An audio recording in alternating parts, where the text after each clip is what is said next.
Hello ಕರ್ನಾಟಕದ ಜನತೆ, welcome back to updates Kannada channel. So ಇವತ್ತಿನ ವಿಡಿಯೋ ಬಂದ್ಬಿಟ್ಟು ಗೃಹಲಕ್ಷ್ಮಿ ಯೋಜನೆಯವ್ರಿಗೆ ಬಂಪರ್ ನ್ಯೂಸ್ ಅಂತ ಹೇಳ್ಬೋದು. ಸೊ ಭರ್ಜರಿ ಗುಡ್ ನ್ಯೂಸ್ ಸಿಕ್ಕಿದೆ ಗೃಹಲಕ್ಷ್ಮಿ ಯೋಜನೆ ಅಡಿ.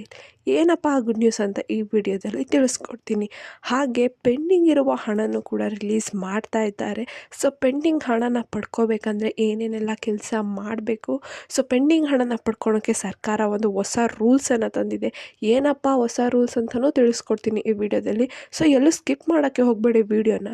ಸೊ ಬನ್ನಿ, ವಿಡಿಯೋನ ಸ್ಟಾರ್ಟ್ ಮಾಡೋಕ್ಕಿಂತ ಮುಂಚೆ ನೀವೇನಾದರೂ ನಮ್ಮ ಚಾನಲ್ಗೆ ಸಬ್ಸ್ಕ್ರೈಬ್ ಮಾಡ್ಕೊಂಡಿಲ್ಲ ಅಂದರೆ ದಯವಿಟ್ಟು ಚಾನಲ್ಗೆ ಸಬ್ಸ್ಕ್ರೈಬ್ನ ಮಾಡ್ಕೊಂಡು ವಿಡಿಯೋನ ಆದಷ್ಟು ಫಲಾನುಭವಿಗಳಿಗೆ ಶೇರ್ ಮಾಡಿ ಅಂತ ಕೇಳ್ತಾ, ಇನ್ನು ವಿಡಿಯೋಗೆ ಲೈಕ್ ಕೊಟ್ಟಿಲ್ಲ ಅಂದರೆ ದಯವಿಟ್ಟು ವಿಡಿಯೋಗೆ ಲೈಕ್ ಕೊಟ್ಬಿಟ್ಟು ವಿಡಿಯೋನ ನೋಡಿ.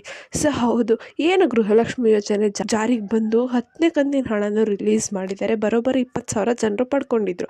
ಹಾಗೆ ಈಗ 11ನೇ ಕಂತಿನ ಹಣನು ಜನರಿಗೆ ಏನು ಕುತೂಹಲ ಕಾಡಿಸಿತ್ತು, ಬಿಡುಗಡೆ ಆಗುತ್ತೋ ಬಿಡುಗಡೆ ಆಗಲ್ವೋ ಅಂತ.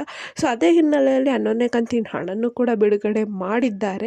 ಸೊ ಇದೇ ತಿಂಗಳು 21ರಿಂದ ಗೃಹಲಕ್ಷ್ಮಿ ಯೋಜನೆಯ 11ನೇ ಕಂತಿನ ಹಣ ಬಿಡುಗಡೆ ಆಗಿದೆ. ಸೊ ಇನ್ನು ತುಂಬ ಜಿಲ್ಲೆಗೆ ಹಣನ ಹಾಕಿಲ್ಲ, ಹಂತ ಹಂತವಾಗಿ ಹಣನ ಹಾಕ್ತಾ ಇದ್ದಾರೆ.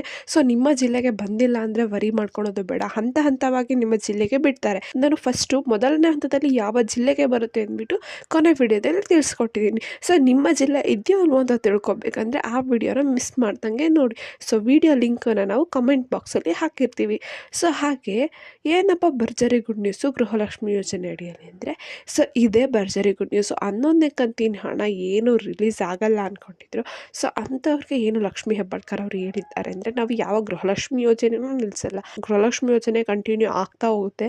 ಕಾಂಗ್ರೆಸ್ ಸರ್ಕಾರದಲ್ಲಿ ಇರೋವರೆಗೂ ಕೂಡ ಗೃಹಲಕ್ಷ್ಮಿ ಯೋಜನೆ ಅಥವಾ ಯಾವುದೇ ಗ್ಯಾರಂಟಿ ಯೋಜನೆ ನಾವು ನಿಲ್ಲಿಸಲ್ಲ ಅಂತ ಹೇಳಿದ್ದಾರೆ.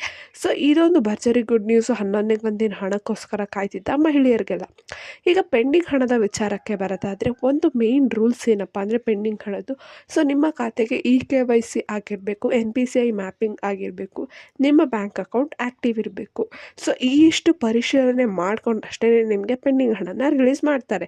ಯಾಕಪ್ಪ ಪೆಂಡಿಂಗ್ ಹಣ ಬರೋಕ್ಕೆ ಇಷ್ಟೊಂದು ಚೇಂಜಸ್ನ ಹಾಕಿದ್ದಾರೆ ಅಂತ, ಈಗ ಏನು ರೇಷನ್ ಕಾರ್ಡು ರದ್ದಾಗಿರೋ ಲಿಸ್ಟನ್ನು ಸರ್ಕಾರದವರು ಬಿಡುಗಡೆ ಮಾಡ್ತಿದ್ದಾರೆ. ನಿಮ್ಮ ನೇಮ್ ಏನಾದರೂ ಆ ಲಿಸ್ಟಲ್ಲಿ ಇತ್ತು ಅಂದರೆ ನಿಮಗೆ ಗೃಹಲಕ್ಷ್ಮಿ ಯೋಜನೆಯನ್ನು ಡ್ರಾಪ್ ಮಾಡಿಬಿಡ್ತಾರೆ. ಸೊ ಅದಕ್ಕೆ ನೀವು ರೇಷನ್ ಕಾರ್ಡ್ ಏನಾದರೂ ಆ ರದ್ದಾಗಿರೋ ಲಿಸ್ಟಲ್ಲಿ ಇದೆಯಲ್ವ ಅಂತ ಚೆಕ್ ಮಾಡ್ಕೊಳ್ಳಿ. ಆಮೇಲೆ ನಿಮ್ಗೇನಾದರೂ ಹಣ ಬರ್ತಿಲ್ಲ ಅಂದರೆ ಏನು ಚೇಂಜಸ್ ಬೇಕೋ ಮಾಡ್ಕೊಳ್ಳಿ. ಒಂದು ವೇಳೆ ನಿಮ್ಮ ರೇಷನ್ ಕಾರ್ಡ್ ರದ್ದಾಯ್ತು ಅಂದರೆ ನಿಮಗೆ ಗೃಹಲಕ್ಷ್ಮಿ ಯೋಜನೆ ಹಣ ಬರಲ್ಲ.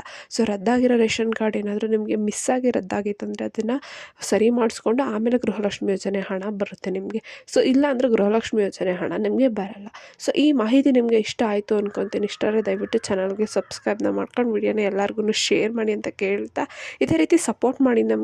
ಬೆಲ್ ಐಕಾನನ್ನು ಪ್ರೆಸ್ ಮಾಡೋದನ್ನ ಮರಿಬೇಡಿ. ಏನೇ ಪ್ರಾಬ್ಲಮ್ ಇತ್ತಂದರೆ ಕಮೆಂಟ್ನ ಹಾಕಿ. ಧನ್ಯವಾದಗಳು.